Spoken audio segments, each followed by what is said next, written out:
I've been using the Western Union mobile app for a while now, and this is my honest and unbiased review. So let's dive in and see if it's the right fit for you.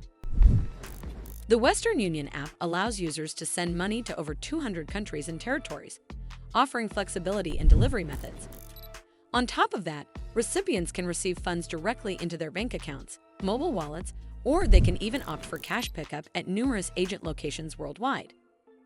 One of the app's notable features is its real-time tracking system.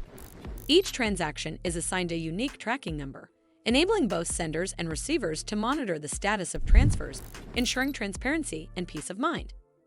However, it's important to be aware of the associated fees.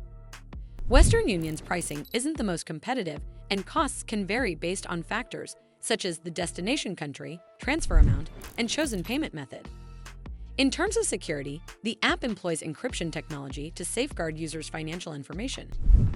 Additionally, features like fingerprint login further enhance security while providing convenient access.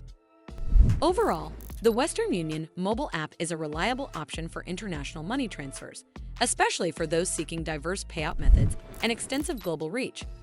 However, potential users should consider the variable fees and compare them with other services to ensure it aligns with their financial preferences. As always, do consider speaking with an expert before making any decisions. Well, that's all for this video. I hope you found this video helpful. And if you did, make sure you give this video a super thanks by clicking on this heart icon to help support the Chan Zero Nell. And don't forget to hit that subscribe button. We'll see you in the next one.